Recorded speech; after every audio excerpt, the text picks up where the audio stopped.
So hi friends, welcome to our channel. Friends, మనకి 10th and intermediate క్వాలిఫికేషన్తో apply చేసుకునే విధంగా ప్రభుత్వ సంస్థలో ఖాళీగా ఉన్నటువంటి పర్మనెంట్ అసిస్టెంట్ లెవెల్ జాబ్స్కి సంబంధించి ఒక బంపర్ నోటిఫికేషన్స్ అనేవి అధికారికంగా అయితే రిలీజ్ చేయడం జరిగింది. ఈ యొక్క పోస్టులకి సెలెక్ట్ అయినటువంటి క్యాండిడేట్స్కి 35,000కి పైగానే మనకి శాలరీ అనేది రావడం జరుగుతుంది గైస్. ఎలాంటి ఎక్స్పీరియన్స్ అనేది కూడా ఉండాల్సినటువంటి అవసరం అయితే లేదు. ఈ విధంగా ఈ యొక్క నోటిఫికేషన్కి సంబంధించి కంప్లీట్ డీటెయిల్స్ అన్నిటిని కూడా ఈ యొక్క వీడియోలో డిస్కస్ అయితే చేద్దాం. సో ఎవరు కూడా స్కిప్ అయితే చేయదు గైస్. ఫస్ట్ టైం మన ఛానల్ని విజిట్ చేస్తున్నట్లయితే కనుక సబ్స్క్రైబ్ అయితే చేసుకుని బెల్ ఐకాన్ కూడా యాక్టివేట్ చేసి పెట్టుకోండి. ఇంకా ఎవరైనా వీడియోని లైక్ చేయనట్లయితే కనుక డెఫినెట్గా వీడియోని లైక్ చేసేటువంటి ప్రయత్నం అయితే చేయండి guys. Okay, let's start the video. Friends, ఈ యొక్క పోస్ట్కి సంబంధించి ఇంపార్టెంట్ డేట్స్ విషయానికి వచ్చేట్లయితే కనుక మనకి February 11th నుంచి కూడా అప్లికేషన్ ప్రాసెస్ అనేది స్టార్ట్ కావడం జరుగుతుంది. ఇక లాస్ట్ డేట్ విషయానికి వచ్చేట్లయితే కనుక February 25th వరకు కూడా ఈ యొక్క రిక్రూట్మెంట్కి ఆన్లైన్లో అప్లికేషన్స్ అనేవి సబ్మిట్ అయితే చేసుకోవాల్సి అయితే ఉంటుంది. సో ఇక పోస్ట్కి సంబంధించిన అప్లై లింక్స్ అన్నిటిని కూడా వీడియో డిస్క్రిప్షన్లోను కామెంట్ సెక్షన్ అయితే ప్రొవైడ్ అయితే చేస్తాను గైస్. నెక్స్ట్, ఈ యొక్క వేకెన్సీస్కి ఎవరెవరు అప్లై చేసుకోవచ్చు అని చూసుకున్నట్లయితే కనుక ఆల్ ఇండియా నేషనల్ సిటిజన్స్ అందరికీ కూడా మనకి అప్లై చేసుకోవడానికి ఛాన్స్ అనేది కల్పిస్తూ ఉన్నారు. కాకపోతే మనకి ఈ యొక్క నోటిఫికేషన్కి ఓన్లీ మెయిల్ క్యాండిడేట్స్ మాత్రమే అప్లై చేసుకోవాల్సి అయితే ఉంటుంది గైస్. ఫీమేల్స్ అనేవారు అప్లై చేసుకోవడానికి ఛాన్స్ అనేది లేదు అని చెప్పేసి ఇక్కడ మనకి జాబ్ డీటెయిల్స్లోనే క్లియర్గా మెన్షన్ చేయడం జరిగింది. నెక్స్ట్, ఈ యొక్క పోస్ట్కి అప్లై చేసుకోవడానికి మీకు ఉండాల్సినటువంటి ఏజ్ లిమిట్ విషయానికి వచ్చేటదే కనుక మీకు మినిమం ఏజ్ అనేది 18 years అయితే కంప్లీట్ అయి ఉండాలి. జనరల్ అభ్యర్థులు వచ్చేసరికి 22 years వరకు కూడా అప్లై అనేది చేసుకోవచ్చు. నెక్స్ట్, మనకి క్యాస్ట్ వరకు కూడా ఏజ్ రిలాక్సేషన్స్ అనేవి అప్లికేబుల్ అనేవి అవుతాయి కాబట్టి ఓబీసీ క్యాన్స్ వచ్చేసరికి 25 years వరకు, నెక్స్ట్ ఎస్సీ ఎస్టీ క్యాన్స్ వచ్చేసరికి 27 years వరకు కూడా అప్లై చేసుకోవడానికి ఛాన్స్ అనేది కల్పిస్తూ ఉన్నారు. నెక్స్ట్, ఇక్కడ మనకి డేట్ ఆఫ్ బర్త్ అనేది కూడా ఇవ్వడం జరిగింది.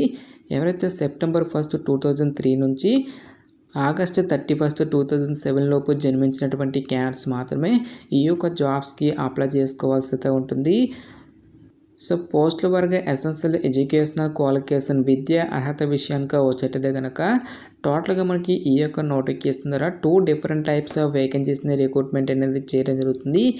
ఫస్ట్ ఆఫ్ ఆల్ ఇక్కడ మనకి నావిక్ డొమెస్టిక్ బ్రాంచ్లో ఉన్నటువంటి పోస్టులకు వచ్చేసరికి ఓన్లీ మీరు 10th class అనేది పాస్ అయితే సరిపోతుంది గైస్. ఈ యొక్క జాబ్స్కి మీరు అప్లై అనేది చేసుకోవచ్చు.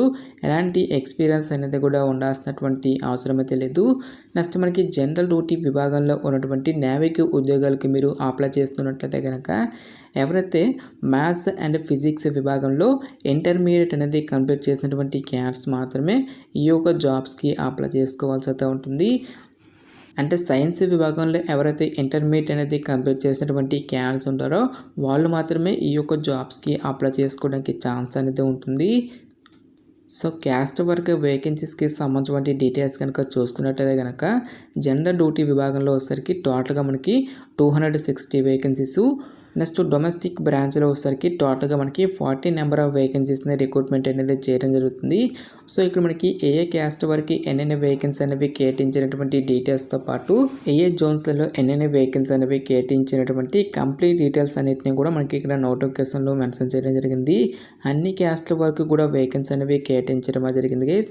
లైక్ మనకి జనరల్, ఎకనామికలీ వీకర్ సెక్షన్తో పాటుగా ఓబీసీ, ఎస్సీ, ఎస్టీ అని చెప్పేసి ఈ విధంగా మనకి అన్ని కేటగిరీ వారికి కూడా సపరేట్గా వేకెన్సీ అనేవి కేటాయించడం జరిగింది.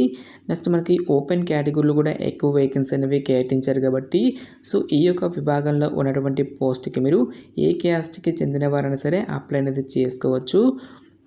సో ఏ జోన్స్ కిందకి ఏ స్టేట్స్ అనేవి వస్తాయి అని చూసుకున్నట్టయితే కనుక మనకు 2 తెలుగు రాష్ట్రాలు అనేవి కూడా మనకి సదరన్ రీజియన్ కిందకైతే రావడం జరుగుతుంది. నెక్స్ట్, ఈ యొక్క వేకెన్సీస్కి సంబంధించి ఎగ్జామినేషన్ ఫీజు విషయానికి వచ్చేట్లయితే కనుక ఎస్సీ ఎస్టీ క్యాండిడేట్స్ ఎవరైతే ఉంటారో ఈ యొక్క క్యాండిడేట్స్ ఎటువంటి అప్లికేషన్ ఫీజు అనేది కూడా పే చేయాల్సినటువంటి అవసరం అయితే లేదు. ఈ యొక్క క్యాండిడేట్స్ అందరూ కూడా ఫ్రీగా అయితే అప్లై అయితే చేసుకోవచ్చు గైస్.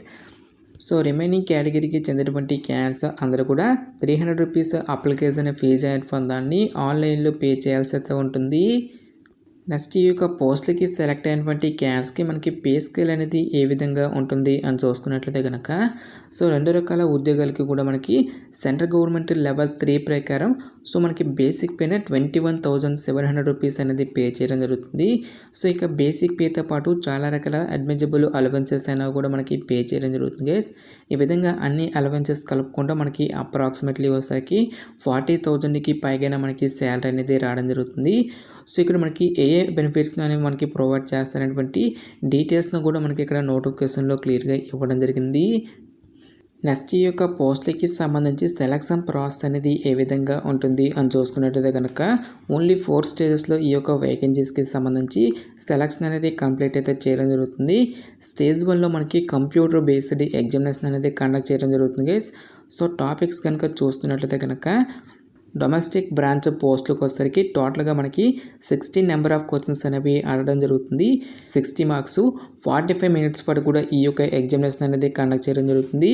టాపిక్స్ కనుక చూసుకున్నట్లయితే కనుక మ్యాథమెటిక్స్ నుంచి 20 క్వశ్చన్స్, సైన్స్ నుంచి 10 క్వశ్చన్స్, ఇంగ్లీష్ లాంగ్వేజ్ నుంచి 15 క్వశ్చన్స్, రీజనింగ్ నుంచి మనకి 10 క్వశ్చన్స్తో పాటు జనరల్ నాలెడ్జ్ నుంచి రిలేటెడ్గా మనకి 5 క్వశ్చన్స్ అనేవి అడగడం జరుగుతుంది.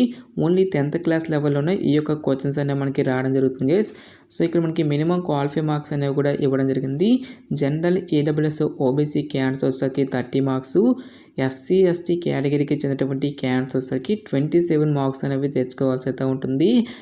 నెక్స్ట్ జనరల్ డ్యూటీ విభాగంలో ఉన్నటువంటి పోస్టులకు వచ్చేసరికి టోటల్గా మనకి 50 నెంబర్ ఆఫ్ క్వశ్చన్స్ అనేవి అడగడం జరుగుతుంది. 50 మార్క్స్ 30 మినిట్స్ పాటు కూడా ఈ యొక్క ఎగ్జామినేషన్ అనేది కండక్ట్ చేయడం జరుగుతుంది. టాపిక్స్ కనుక చూసుకున్నట్టయితే కనుక మ్యాథ్స్ నుంచి మనకి 25 క్వశ్చన్స్, ఫిజిక్స్ నుంచి 25 క్వశ్చన్స్ అనేవి ఆడడం జరుగుతుంది. ఇంటర్మీడియట్ లెవెల్ నుంచి మనకి ఈ యొక్క క్వశ్చన్స్ అనేవి రావడం జరుగుతుంది. ఎవరైతే ఇక రిటన్ ఎగ్జామినేషన్ని క్లియర్ చేసేటువంటి క్యాండిడేట్స్కి ఫర్దర్గా మనకి స్టేజ్ 2లో మనకి అసెస్మెంట్ టెస్ట్తో పాటు ఫిజికల్ ఫిట్నెస్ టెస్ట్ అనేది కండక్ట్ చేయడం జరుగుతుంది. ఫిజికల్లీ ఎఫిషియన్సీ టెస్ట్కి సంబంధించిన డీటెయిల్స్ కనుక చూసుకున్నట్లయితే కనుక 1.6 కిలోమీటర్ రేస్ని మీరు 7 మినిట్స్లో అయితే మీరు కంప్లీట్ చేయాల్సి అయితే ఉంటుంది గైస్. నెక్స్ట్ మనకి 20 స్క్వాట్స్తో పాటు 10 పుషప్స్ అనేవి ఈ యొక్క ఫిజికల్ ఫిట్నెస్ టెస్ట్లో మనకి కండక్ట్ చేయడం జరుగుతుంది. ఎవరైతే ఇక స్టేజ్ 2ని కూడా క్లియర్ చేసినటువంటి క్యాండిడేట్స్కి ఫర్దర్గా మనకి స్టేజ్ 3 అనేది కూడా కండక్ట్ చేయడం జరుగుతుంది. ఎవరైతే ఇక స్టేజ్ 3ని క్లియర్ చేసినటువంటి క్యాండిడేట్స్కి ఫర్దర్గా మనకి డాక్యుమెంట్ వెరిఫికేషన్తో పాటు పోలీస్ వెరిఫికేషన్ అనేది కూడా చేసి ఫైనల్గా మనకి స్టేజ్ 4కి అయితే ఎంపిక అనేది చేయడం జరుగుతుంది. ఎవరైతే ఇక స్టేజ్ 3ని క్లియర్ చేసేటువంటి క్యాండిడేట్స్కి ఫర్దర్గా మనకి స్టేజ్ 4లో ఐఎన్ఎస్ సెల్కోలో మనకి ట్రైనింగ్కి అయితే ఎంపిక అనేది చేయడం జరుగుతుంది గైస్. సో సెలక్షన్ ప్రాసెస్లో భాగంగా మనకి మెడికల్ స్టాండర్డ్స్ అనేవి అడగడం జరుగుతుంది. ఆల్ క్యాండిడేట్స్ అందరూ కూడా 157 సెంటీమీటర్స్ అయితే హైట్ అయితే ఉండాల్సి అయితే ఉంటుంది గైస్. నెక్స్ట్ చెస్ట్ విషయానికి వచ్చేట్లయితే కనుక నార్మల్గా అయితే ఉండాల్సి అయితే ఉంటుంది. ఎక్స్పెన్షన్ వచ్చేసరికి మనకి 5 సెంటీమీటర్స్ అయితే ఇంక్రీజ్ అయితే అవ్వాల్సి అయితే ఉంటుంది గైస్. నెక్స్ట్ వెయిట్ అనేది కూడా మనకి హైట్కి తగ్గట్టుగా ఉండాలి అని చెప్పేసి ఇక్కడ మనకి జాబ్ డీటెయిల్స్లోనే క్లియర్గా మెన్షన్ చేయడం జరిగింది. గాయస్ మనకి ఈ యొక్క నోటిఫికేషన్ అనేది మినిస్టర్ ఆఫ్ డిఫెన్స్ కింద పనిచేస్తున్నటువంటి ఇండియన్ కోస్ట్ గార్డ్ నుంచి అఫీషియల్గా రిలీజ్ అయినటువంటి యొక్క పర్మనెంట్ నావిక్ ఉద్యోగాలకి సంబంధించిన job notification details. Interest eligible candidates డెఫినెట్గా ఈ యొక్క రిక్రూట్మెంట్కి అప్లై అనేది చేసుకోండి.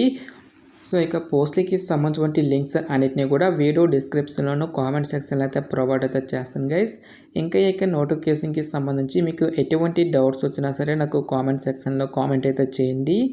ఎటువంటి మరిన్ని జాబ్ అప్డేట్స్ కోసం మన ఛానల్ని సబ్స్క్రైబ్ చేసుకుని బెల్ ఐకాన్ కూడా యాక్టివేట్ చేసి పెట్టుకోండి. సో ఇది ఫ్రెండ్స్ ఇవాళ వీడియో. రేపు మరొక మంచి జాబ్ అప్డేట్తో మళ్ళీ మేము ముందుకు రావడం జరుగుతుంది. Thanks for watching. Have a nice day.